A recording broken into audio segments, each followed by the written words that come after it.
Hello friends, मेरा नाम है भारती शर्मा और आज हम देखने वाले हैं क्लास 10 की हिस्ट्री का चैप्टर नंबर 1 का पार्ट 10, जिसमें हम देखेंगे the revolution of the liberals, जो कि हुआ था 1848 में। इससे पहले वाले पार्ट में हम लोगों ने देखा था जो रेवोल्यूशन था पीजेंट्स का। तो चलो स्टार्ट करते हैं आज का topic. The parallel to the revolts of the poor, unemployment and starving peasants and workers in many European countries in the year 1848. A revolution led by the educated middle classes was underway. Poors का जो revolt था उसके साथ ही जो है Europe में liberals का भी रेवोल्यूशन चल रहा था 1848 में।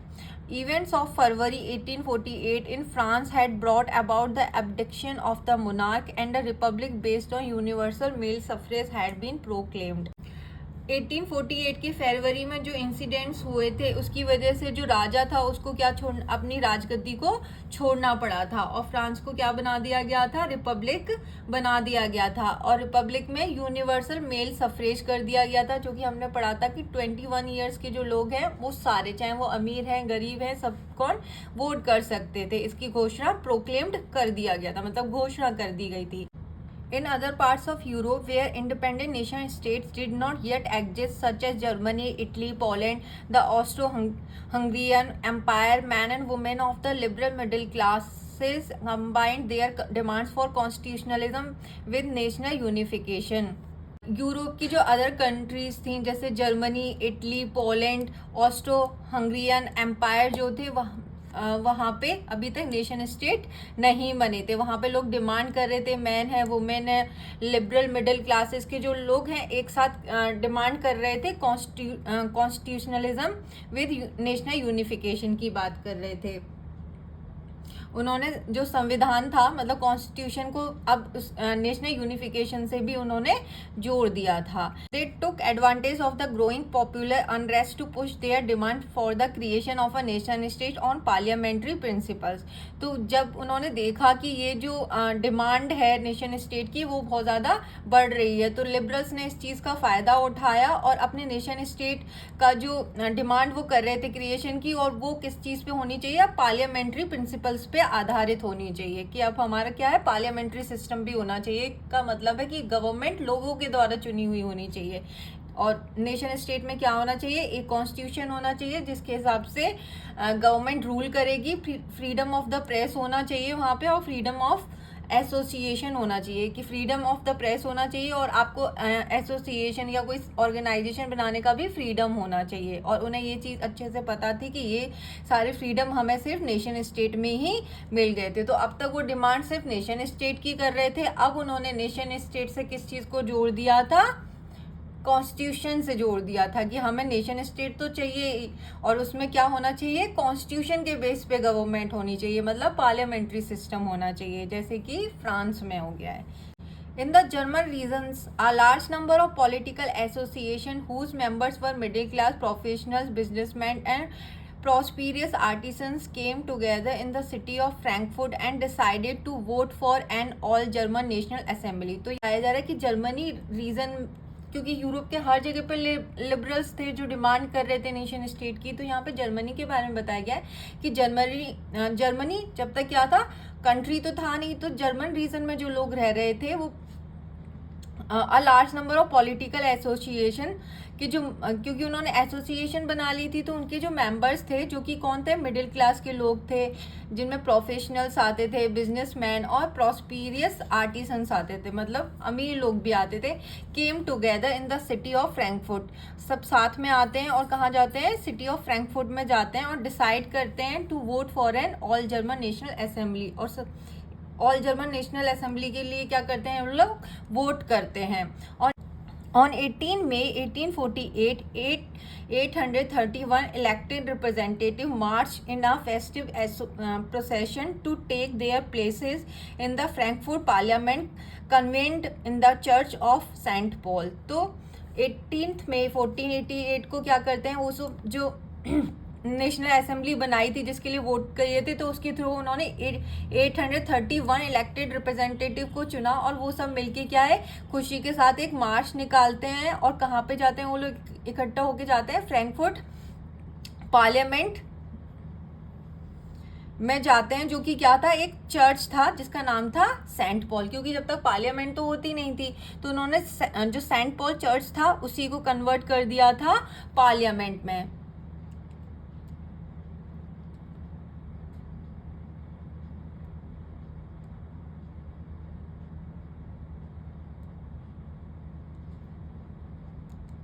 They drafted a constitution for a German nation to be headed by a monarchy subject to a parliament। तो वो एक कॉन्स्टिट्यूशन बनाते हैं जर्मन नेशन के लिए। कौन लोग बनाते हैं? लिबरल्स जो होते हैं, जो डिमांड कर रहे थे नेशन स्टेट की। तो वो लोग क्या करते हैं, 831 लोगों को उन्होंने चुना था।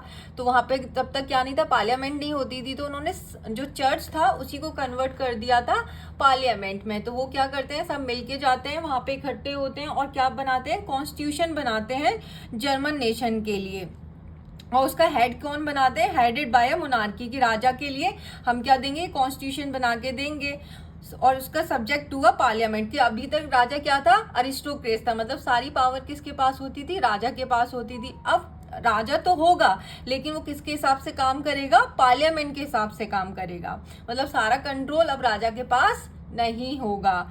When the deputies offered the crown on these terms to Frederick William IV, King of Prussia, he rejected it and joined other monarchs to oppose the elected assembly। तो जो डिप्यूटीज थे जिन्हें इलेक्ट किया गया था, और कौन थे वो, 831 लोग जो थे, अभी अभी बताया था,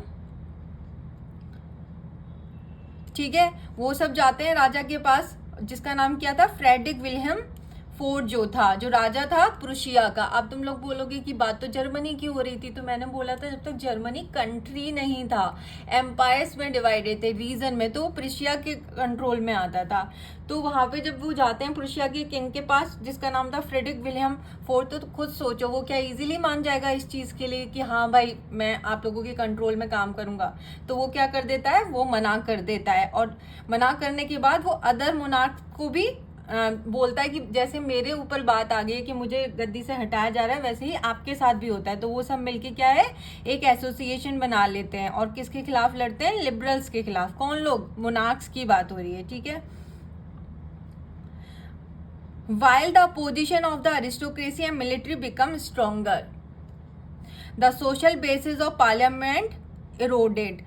तो अब वो सब मिलके क्या होते हैं, अरिस्टोक्रेसी और मिलिट्री क्या है, बहुत ज़्यादा पावरफुल हो जाती है, स्ट्रॉन्गेस्ट होके उभरते हैं। और वो जो डिमांड कर रहे थे पार्लियामेंट की, उस सोशल बेसिस पे उनकी डिमांड कर रहे थे, उसको क्या कर दिया जाता है, ख़त्म कर दिया जाता है। The parliament was dominated by the middle classes who registered the demands of workers and artisans, and consequently the parliament was dominated by the middle classes who resisted the demands of workers and artisans and consequently lost their support। तो जो parliament थी उसको कौन dominate कर रहा था, वो liberals लोग ही तो थे, जो पैसे वाले लोग थे, मिडिल क्लास थी। तो वो कहीं ना कहीं जो डिमांड्स थी ना वर्कर्स और आर्टिसंस की, तो उन्होंने उनको सपोर्ट नहीं कर रहे थे, तो जिसकी वजह से वर्कर्स और आर्टिसंस ने भी इनको सपोर्ट नहीं दिया था, किसको, मिडिल क्लास को। In the end troops were called in the assembly was force to disabled. फिर राजा क्या करता है, ट्रूप्स को बुलाता है, अपनी आर्मी को बुलाता है और असेंबली को क्या कर देता है, डिसबैंड कर देता है, मतलब क्या कर देता है, भंग कर देता है। The issue of extending political rights to women was a controversial one within the liberal movement। तो जो इशू था ना कि पॉलिटिकल राइट्स, अब वो डिमांड तो कर रहे थे कि फ्रीडम होना चाहिए, लेकिन वो सबके लिए पॉलिटिकल फ्रीडम की बात नहीं कर रहे थे। वो लोग किसके लिए कर रहे थे, सिर्फ एक्टिव मेंबर्स के लिए पॉलिटिकल राइट्स की बात कर रहे थे, जिसमें वुमेन इंक्लूडेड नहीं थी। उनकी जो अहमियत थी, जो उनका रोल था, अभी भी कंट्रोवर्शियल था। in which large number of women had participated actively over the year। जबकि जो women थी वो एक्टिवली पार्टिसिपेट कर रही थी हर मूवमेंट में। Had formed their own political association, founded newspaper and taken part in political meetings and demonstration. तो women जो है अपनी पॉलिटिकल एसोसिएशन बना रही थी, न्यूज़पेपर अपने बना रही थी और पॉलिटिकल मीटिंग्स में भी पार्ट लेती थी और प्रदर्शन में भी जाती थी, लेकिन फिर भी उनको पॉलिटिकल राइट्स नहीं होते थे। Despite this they were denied suffrage rights during the election of the assembly. इन सब के बावजूद उनको सफरेज का राइट नहीं था। सफरेज का क्या मतलब होता है, सफरेज का मतलब होता है राइट टू वोट। सफरेज का मतलब क्या होता है? राइट टू वोट का अधिकार नहीं था, ठीक है, किसको? वुमेन्स को। When the Frankfurt parliament convince in the church of saint Paul, women were admitted only as observers to stand in the visitors gallery. तो जब फ्रैंकफर्ट पार्लियामेंट में लोग बुलाए जाते हैं, जहां पे उन्होंने 831 लोगों को चुना था, तो जब वो मीटिंग बुलाते हैं ना चर्च सेंट पॉल में, तो उस टाइम पे भी वुमेन एडमिटेड तो थी, वहां पे घुसने तो दिया था, लेकिन सिर्फ किसके लिए थी? ऑब्जर्वर की तरह वहां पे खड़ी थी। और कहाँ पे खड़ी थी? विजिटर्स गैलरी में। देखो यहाँ पे, तो ये एक फोटो इमेज दी गई है।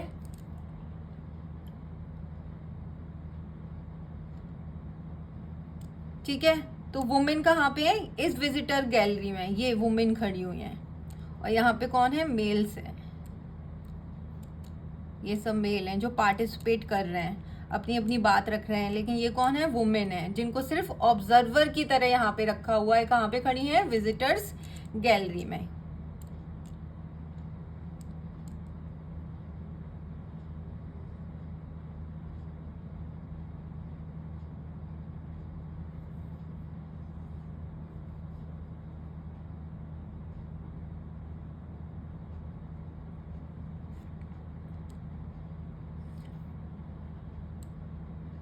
Throw conservative forces were able to suppress liberal movement in 1848 में। तो लिबरल का जो मूवमेंट था ना, जो उन्होंने स्टार्ट किया था 1848 में, उसको कंजर्वेटिव्स के द्वारा क्या किया जाता है? सप्रेस कर दिया जाता है, दबा दिया जाता है। They could not restore the old order. लेकिन दबाने के बाद भी ना लिबरल मूवमेंट को वो पहले जैसा ऑर्डर वापस नहीं ला पाए थे, ठीक है। उन्हें ये चीज समझ में आ गई थी कि अब भाई पहले की तरह चीजें नहीं चल सकती हैं, हमें चीजों को क्या करना पड़ेगा?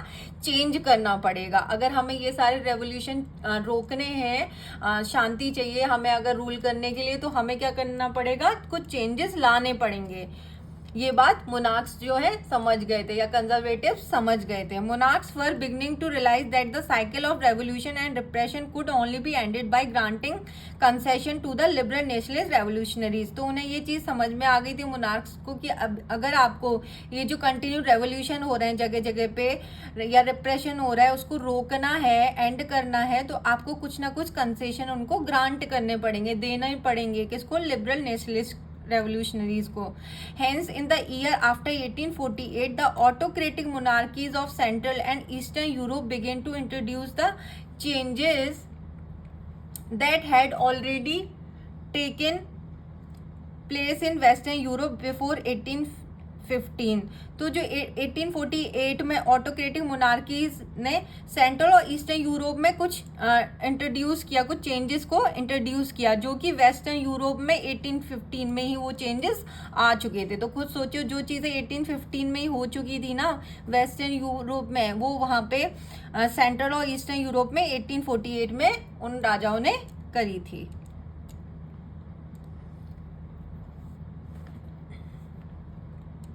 Thus, serfdom and bounded labor were abolished both in the Habsburg dominance and in Russia। तो जो सर्फडम था, सर्फडम का क्या मतलब था? कि सर्फ से मतलब जो मजदूर थे उनसे जबरदस्ती काम करवाया जाता था। एंड बाउंडेड लेबर जो थी उनको भी अब खत्म कर दिया गया था। तो सर्फडम को खत्म कर दिया था, और बाउंडेड लेबर जो थी उसको भी उन्होंने खत्म कर दिया था।